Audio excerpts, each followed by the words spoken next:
on an all-new Dr. Phil. He starred in Buffy the Vampire Slayer. You've been arrested 5 times in 8 months. Correct. You're $50,000 in debt, and you can't get work. Now, When I was getting arrested on the road, I would drink and I would mix pills and I would wake up in jail. he's fighting demons of his own. So why are you here? I don't know. What do you want to talk about? It's your show. I want to talk about what has to happen to save your life. What led up to him walking off stage? Did you drink last night? I did have some beers last night, yeah. Are you drunk now? No. Did you drink this morning? No. Because I smell alcohol on you. We're done. I'm not doing this. I got a report last night. Good for you, Doc. Good for you.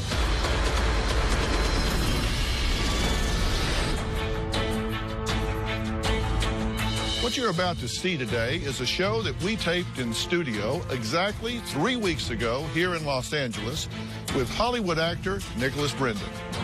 You might recognize him from TV cult classic Buffy the Vampire Slayer, or his role as the lovable nerd Kevin Lynch in Criminal Minds. But lately, his notoriety comes more from his role in tabloid scandals than from TV. Nicholas Brendon was arrested over the weekend while in Boise. He is now charged with resisting officers and malicious injury to property. Officers say when they got there, he appeared intoxicated and refused to stay seated while they spoke with witnesses. Brendon said in his Facebook post that he mixed prescribed pain medication and alcohol. His trouble started in 2004 when he announced he was going into rehab for alcohol abuse. Since that time, he's been arrested for public drunkenness. He's been picked up by police. It's been a horrific year for him. He may have been in Buffy the Vampire Slayer, but he has fought his own demons. He goes into rehab, comes out, seems to be fine, but then the cycle starts again. According to TMZ, Nicholas told them he had, when he was a child, been molested. We are investigating whether or not Nicholas is going to be back in the fall. Our readers are certainly upset because Nicholas is such a cult figure. Audiences are shocked that someone with such success could let himself into this downward spiral.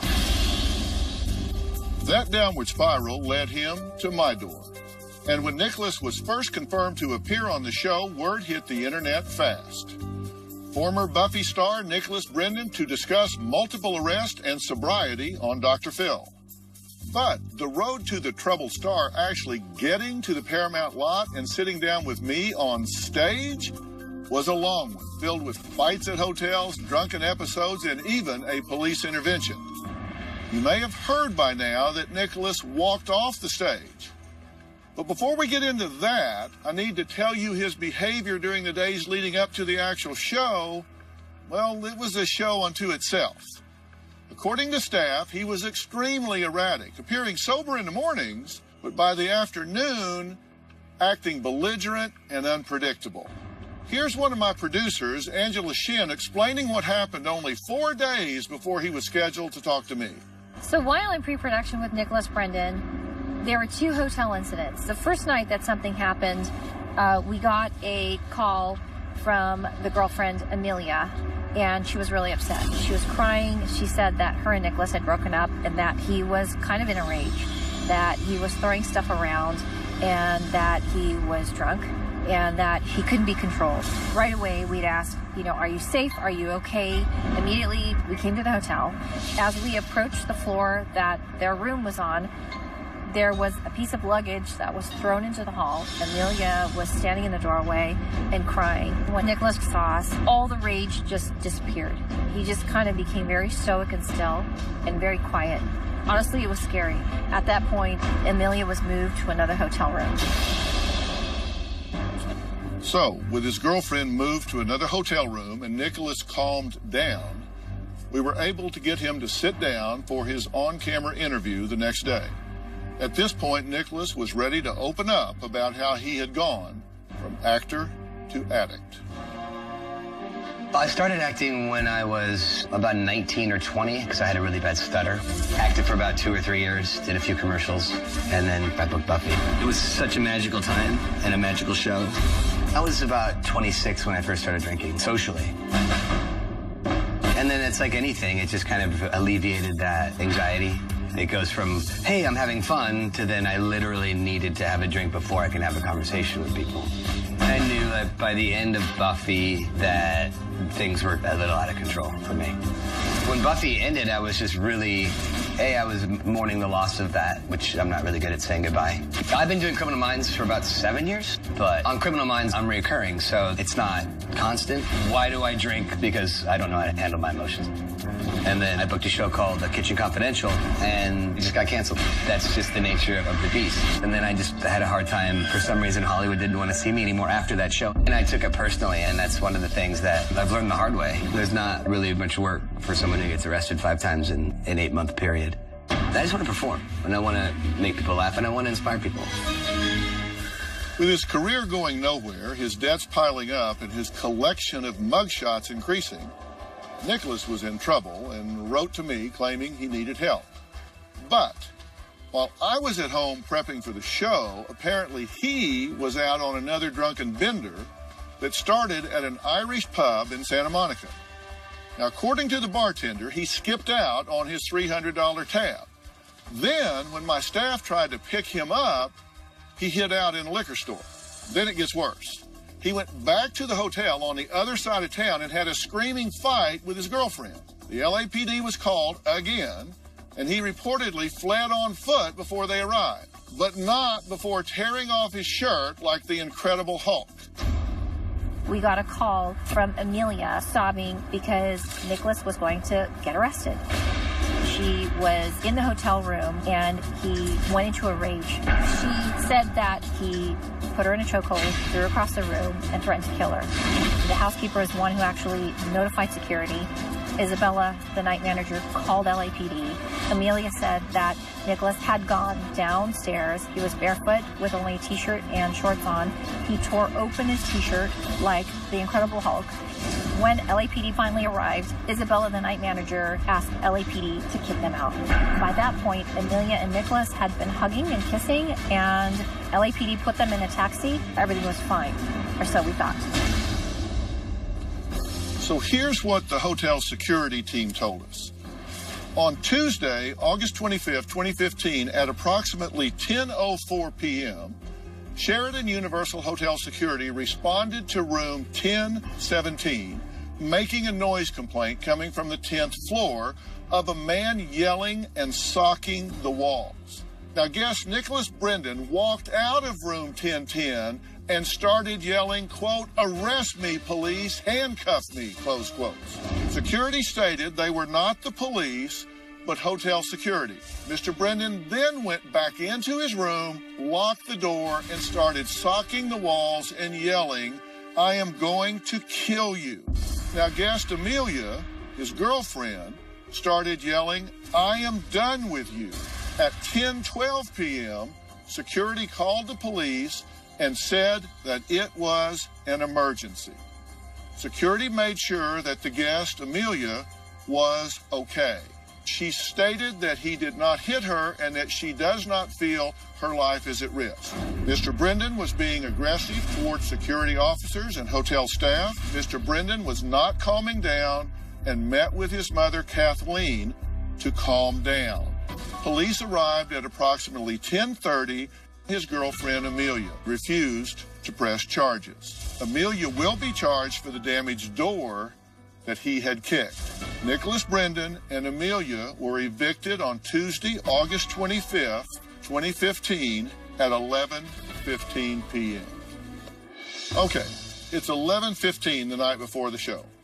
At this point, we're not even sure if Nicholas, his girlfriend, or his mother would even show up. Well, they did, and the drama was far from over. We'll be right back. Coming up. Did you drink this morning? No. Because I smell alcohol on you. Oh, do you? Yes. Oh. Did you drink last night? I did have some beers last night, yeah. You were at a bar last night. We're done. I'm not doing this. Tomorrow on an all-new Dr. Phil. A military cop with a life-changing confession. I'm transitioning to become a woman. You've raised him since he was 2 days old. I'd raise him as a man. I still love him. But I don't know if I can deal with him as a girl. For the first time, I don't want to lose him. he'll meet his dad. Steph, please join us. As a woman.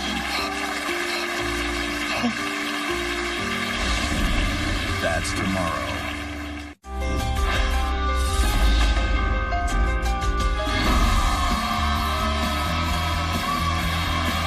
It's now the morning of the show, and troubled Hollywood actor Nicholas Brendan did, in fact, show up. When I walked out on stage, the audience was excited to see one of their favorite stars from the cult TV show Buffy the Vampire Slayer. I'm talking about Hollywood actor Nicholas Brendan. It was a teeny bopper show I didn't watch, but his fans in the audience were definitely ready to see the actor get help. Of course, little did they know what had been going on behind the scenes. Well, you have seen the headlines, read the tweets, and heard the rumors. Now here it is, what really happened on stage. Now, Nicholas openly admits that he suffers from addiction and depression. So why is Nicholas here? Just let me tell you, if he's ready to get real and tackle his problems head on, then he's come to the right place. If he's here for attention, he just may get the wrong kind. Here's what he has to say. Right now, life is a bit overwhelming. If there was still a debtor's prison, I would be in it right now. Since March, I started just kind of living in hotels. I have a lot of anxiety on the daily. And, you know, the depression is there. I was about 26 when I first started drinking, socially. And then it's like anything, it just kind of alleviated that anxiety. It goes from, hey, I'm having fun, to then I literally needed to have a drink before I can have a conversation with people. I knew that by the end of Buffy that things were a little out of control.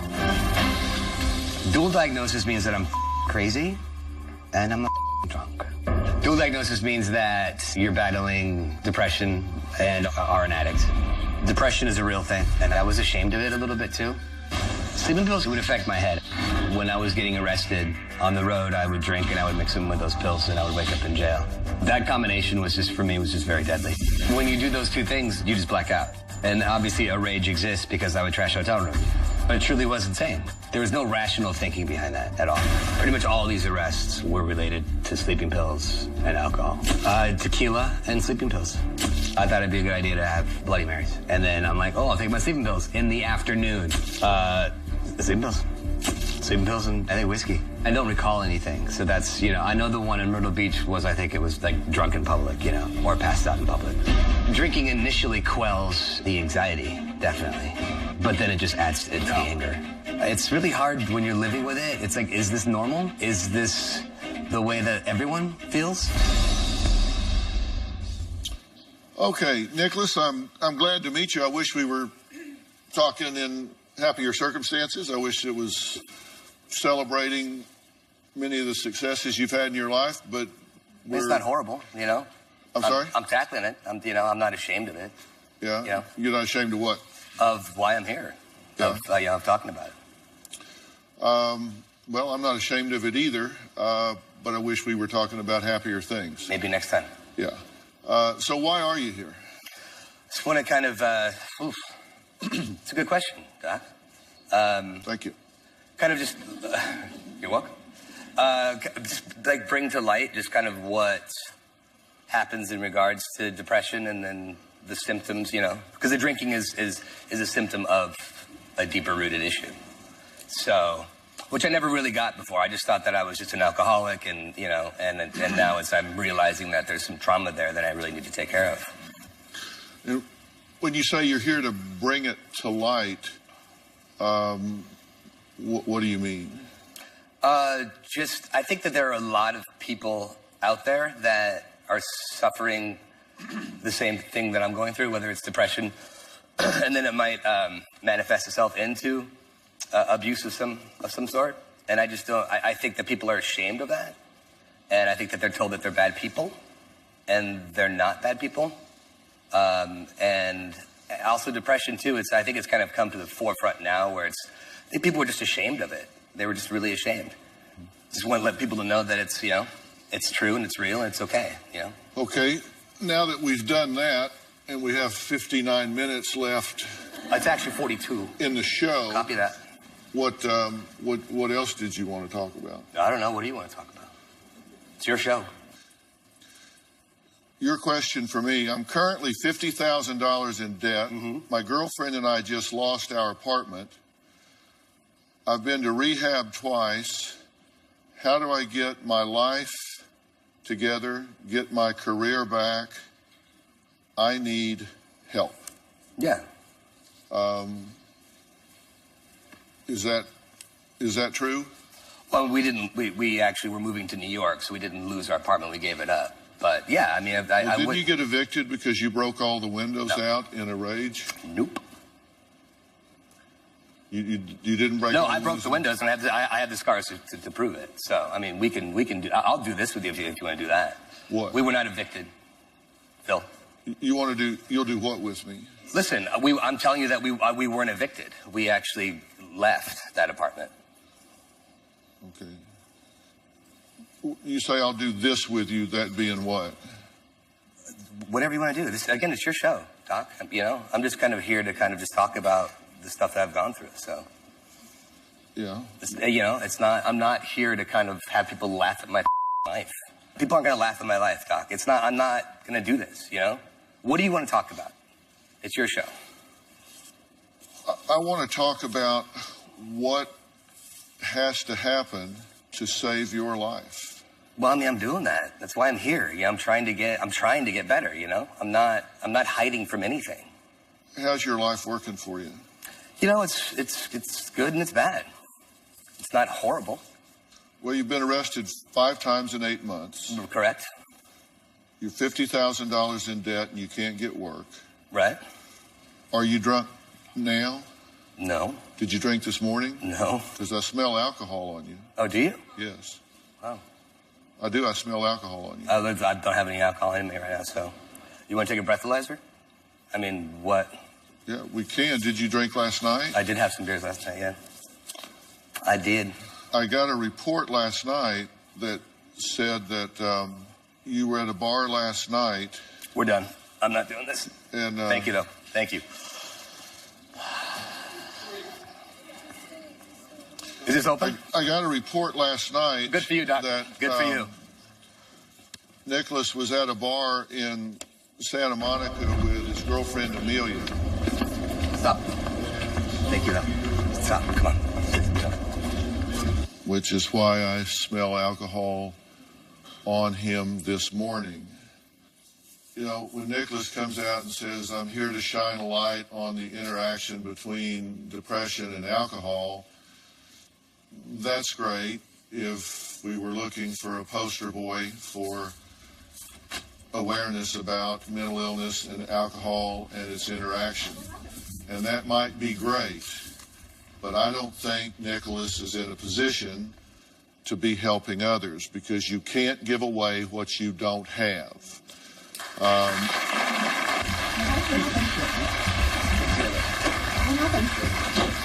have to take care of yourself before you can take care of others. And it's pretty obvious that if you begin to talk about the things that are really going to have to be faced, that he's going to run for the hills. Now, I have an attitude, and that is that you never surrender to the disease.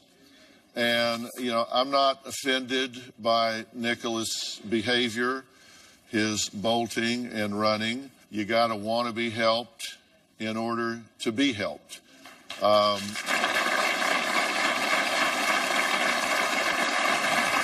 you know, he can hop from rehab to rehab. He can call TMZ in the middle of the night. He can do all of these things that he wants to do.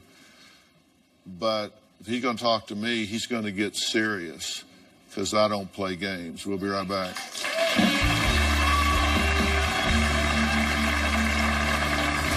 Coming up, what Nicholas's former manager has to say about his abrupt departure. I didn't think he was going to walk. I thought that he would sit here and at least argue it. And later, will Nicholas return to the Dr. Phil stage? On the new season of Dr. Phil. I'm going to video this because she's crazy. I'm the crazy one. You're the one with red hair. This is at a Little League baseball practice. You're trying to beat me Then why did you dye your hair red? We bicker about the color of someone's hair. Are you kidding me? I just want to know the truth. Is my brother-in-law a monster?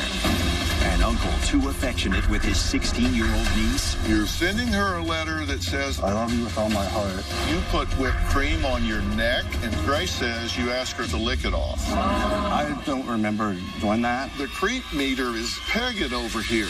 Plus, You were the facialist to the stars. Jennifer Aniston, Courtney Cox. accused of hiring a hitman to kill her rival. Did you solicit someone to kill this man? It was one of those, oh, I could kill this person. I should find someone to take him out. You typed out a text message. I have found someone that can do this deed for me. Coming this fall on Dr. Phil.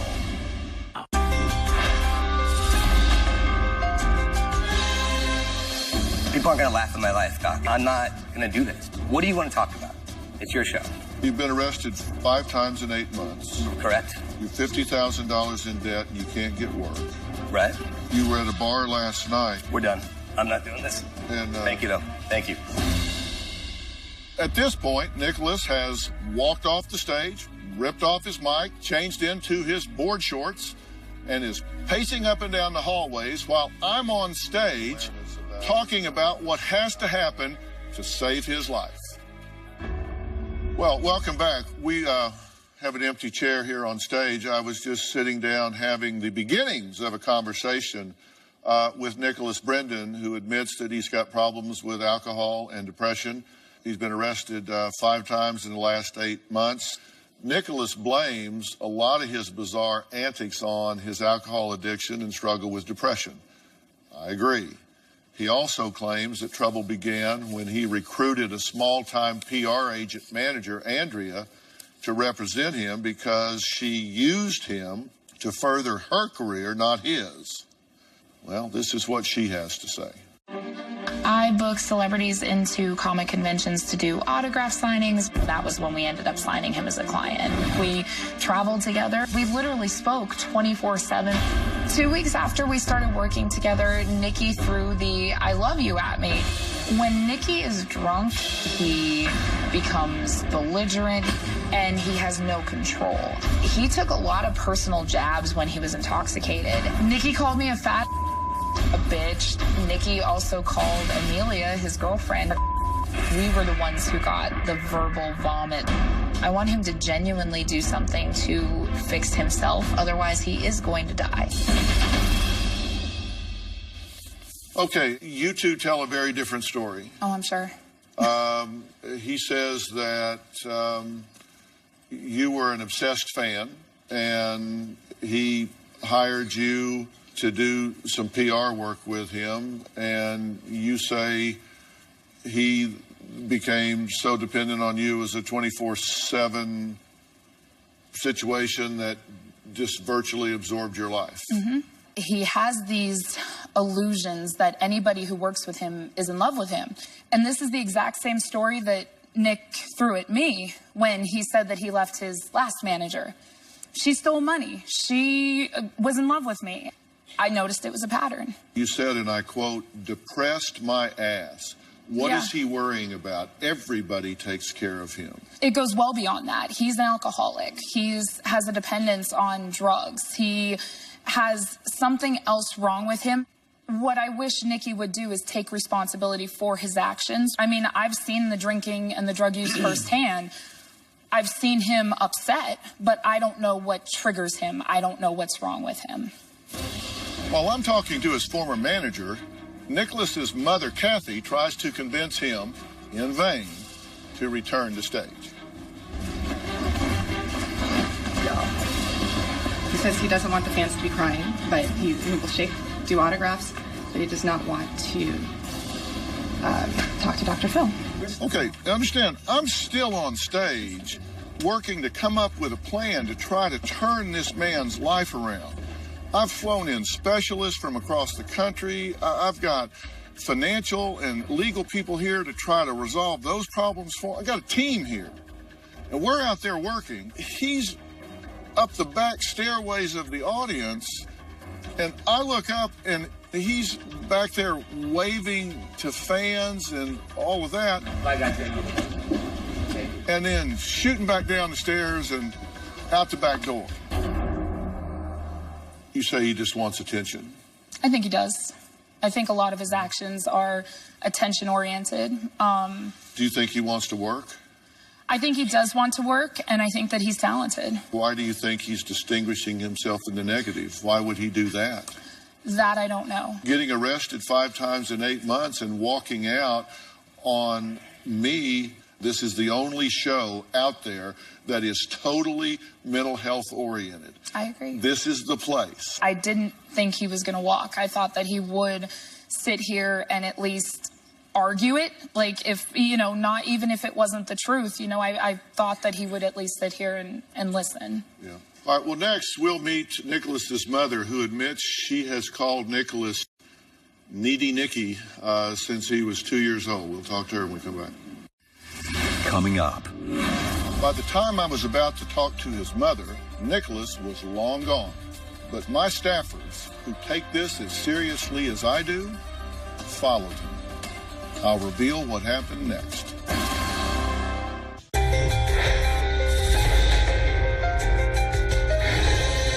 Each time he'd go into rehab, I would say, this is it. One time it lasted almost a year. They'd get him sober, but then he'd just be a sober, depressed person. While Buffy the Vampire Slayer star Nicholas Brendan was roaming the streets of Hollywood after leaving the stage, his mom was waiting to talk to me. Kathy said Nicholas was always an attention-seeking child who she admittedly called Needy Nicky. Nicky is the combination of low self-esteem, sadness, and a sense of entitlement. Because of Buffy, he has not been able to do normal, everyday things. He never learned how to pay bills, pay the IRS. And his way of coping when things get bad is to go into hiding by drinking. Nicky's drinking has affected everybody in the family, and he lost his talent manager, he lost his agent, he lost his business manager. Each time he'd go into rehab, I would say, this is it. One time it lasted almost a year. They'd get him sober, but then he'd just be a sober, depressed person. My biggest fear for Nicky is that he'll die. I mean, he won't kill himself on purpose, but how many times do these stories end up tragically? Well, Kathy, glad to meet you. Sorry that you're having to deal with all of this, and sorry that it's going the way it's going today. Have you talked to him backstage? Yes. What did he have to say? He said that he had told everyone from the start that he just didn't want this to be an intervention. He wanted to be able to come and try to spread his message to the world about depression. When he came out and made his statement about that, I didn't interrupt him. Right. But then you asked him about him, and he wasn't really here to talk about. No, actually, him. he was. Well. I'm currently $50,000 in debt. My girlfriend and I lost our apartment. I've been to rehab twice. How do I get my life back together and get my career back? I need help. Those are his words, end quote. I know. You know, he went on to say that I need major structure or something, change in my life so I can get back to what I love and what I'm good at, acting. And I can't fix it by myself. I need Dr. Phil to help me in a way that will stick and get me back on track. So we all there was no bait and switch here. It wasn't, right, I'm going to come and be a beacon for those depressed and then go home. He said, I need help. Around this time, Nicholas, with his girlfriend Amelia in tow, leaves the studio on foot and walks down Gower Street heading towards Starbucks. I guess he needed a coffee. Do you think he needs help? I mean, yeah. Are we going? I mean, if we're going to let him produce this show, produce this interaction between he and I, that's like being lost in the forest. Like a group of 8 of us are lost in the forest, and we huddle up and say, okay, who's the most lost, confused, disoriented person here? And Nick raises his hand. We say, okay, we're going to follow you.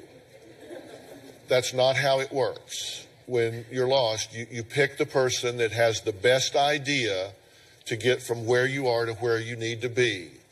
And I pick me. Okay? I pick me.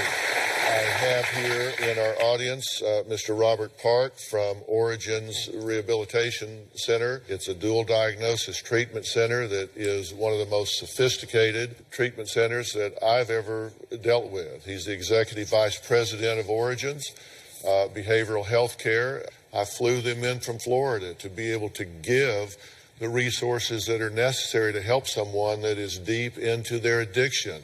One of the things that we're dealing with is he's just let his business get totally out of control. He says he's broke, he's got money he can't even access because he doesn't have his affairs in order. So what did I do? I have Mr. Chris Chatham, an entertainment attorney. He was recently named one of the world's top entertainment lawyers working in film, television, theater, and digital media. He was among a small, prestigious list of attorneys who recent deals and cases have changed the shape of entertainment. I bring him here to step up and help him. And he runs for the hills.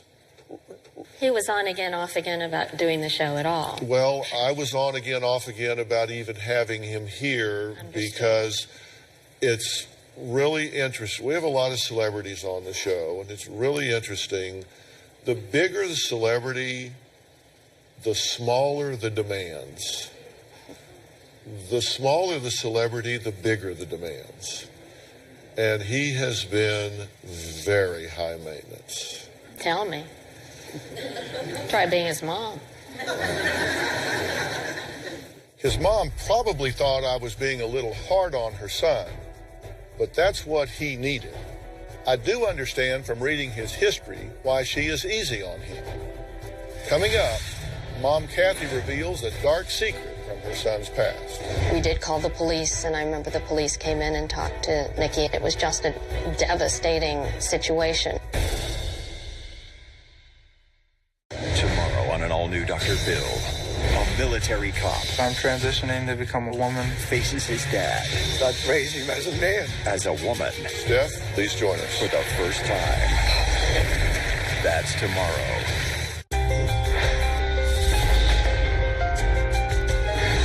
Nicholas and his girlfriend, you know, the one he threatened to kill the night before the show? Well, right now, they are wandering the streets of Hollywood while I'm on stage with his mother. I always say that oftentimes problematic behaviors start for one reason and continue for another. And for Nicholas, his mom says his problem started back in childhood.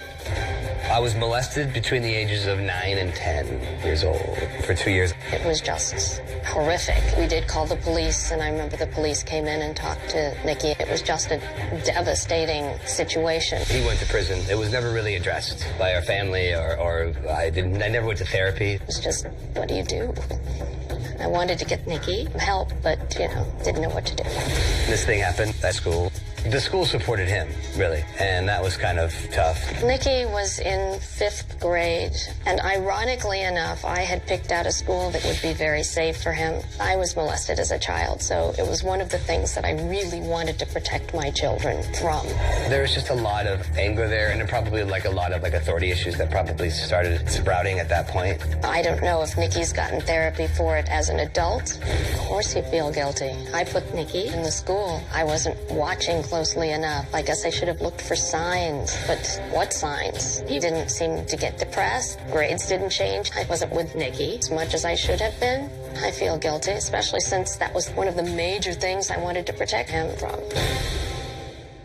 You said something in that tape I didn't understand. You said, what are you going to do? I didn't know what to do. What are you going to do? Well, let's make a short list of the options. I wanted to get him therapy. My husband said he didn't want him to have therapy because it would just prolong it and cause more strife and stress. So we didn't. Well, you can't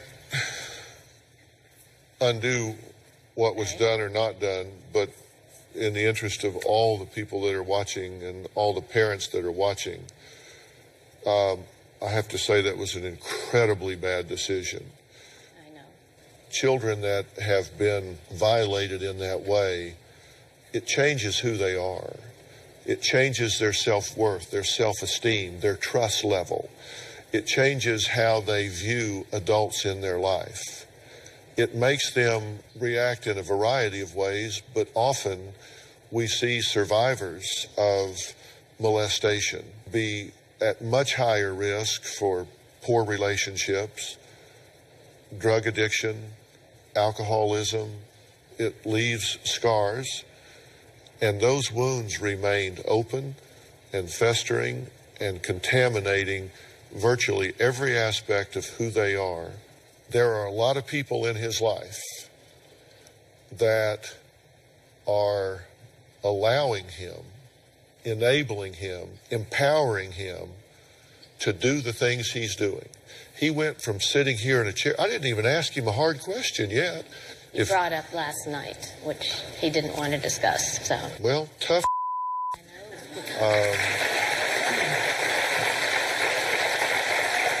If you love him, and I know you do, you're going to require him to man up and do what he needs to do, and don't give him a soft place to fall.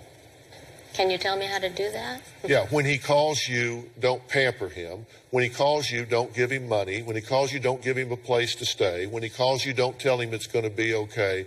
When he calls you, you need to tell him he needs to do whatever he needs to do to get back nose to nose with me, because I will give him what he needs to have a chance. That's what you need to do.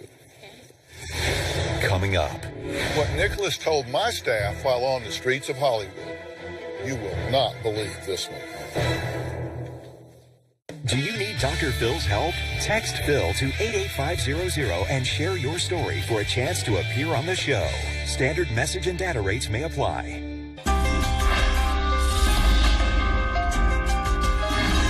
Hollywood actor Nicholas Brendan has played the wisecracking guy on TV. But in real life, he says he battles deep depression from childhood trauma. Years later, this struggle has resulted in several arrests and rehab stints. I hoped he would get real during his appearance, but he barely sat down before walking off the stage after I brought up his bad behavior from the night before the show.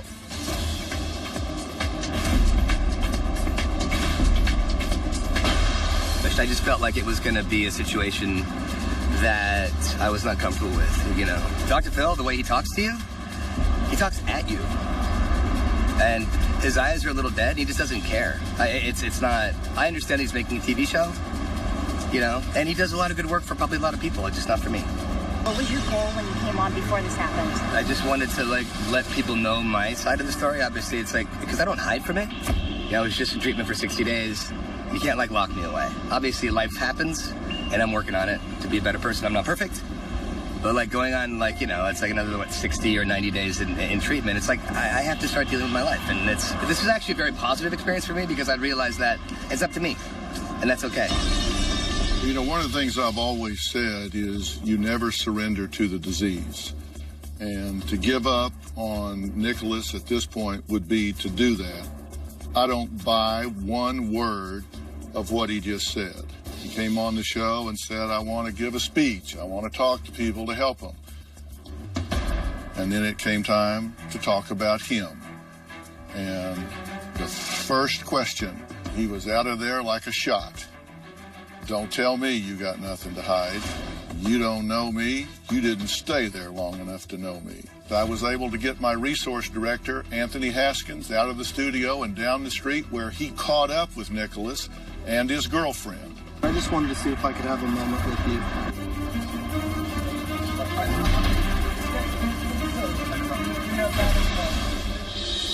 Well, I just met with Nick and his girlfriend. He's in denial. His girlfriend was crying, and he was basically ordering her around. And I feel at this point he's dug his feet in the sand so deep that he's letting his own ego get in the way of moving towards the help he knows he needs. Yeah, he's not coming back. I don't think there's anybody or anything that can get him back. The problem is his girlfriend is enabling. She knows she shouldn't be taking that position, but she's just too weak to stand up. Yeah, it's sad. Next, you won't believe what Nicholas did within hours of walking off my stage. We'll be right back. Coming up, Dr. Phil's final message to Nick. Nick, if you're watching this, you got a decision to make. Ready to get real? Go to drphil.com for advice on relationships, parenting, finances, and more. Plus, weigh in on your favorite episodes, share your stories, and find support in the Dr. Phil community. When you sign up for the community, you will automatically be subscribed to the Dr. Phil Show newsletter. Log on to drphil.com today. Nick, if you're watching this, you got a decision to make. When you choose the behavior, you choose the consequences. You can tell yourself that you just want to help others and you want to make a speech and inspire other people, that's fine. You want to inspire people, show them what you can do. You want to inspire your fans, then give them Nicholas back. You know that you are living a toxic lifestyle. I know what you need to do, and I'm willing to make it available to you, but let me tell you something. It's not going to be easy. When you decide you want to get real, man up and step up, give me a call. A few hours after the show ended, Nicholas felt the need to post about his experience, saying things like, quote, "I was on the Dr. Phil show today and walked off. I'm sure you're wondering why. I'm the first to admit I've messed up a lot, and I've hurt people I care about and who care about me. I felt that Dr. Phil wanted me to lay the darkest parts of myself on national TV, and I'm not willing to do that." In Nicholas' social media post, he did want to acknowledge that there's a lot of good that I've done for people, famous or not. Well, Nicholas, thanks for that, but I'm not looking for new friends. I'm here to help you. I'm a fan of yours. I think you're very talented, intelligent, and articulate. I hope there's enough of that part of you that can push the addiction aside and reach out for the help. A special thanks to Robert Park, Executive Vice President of Origins Behavioral Health Care, and entertainment attorney Chris Chatham. I want to thank all of my guests today. We'll see you next time.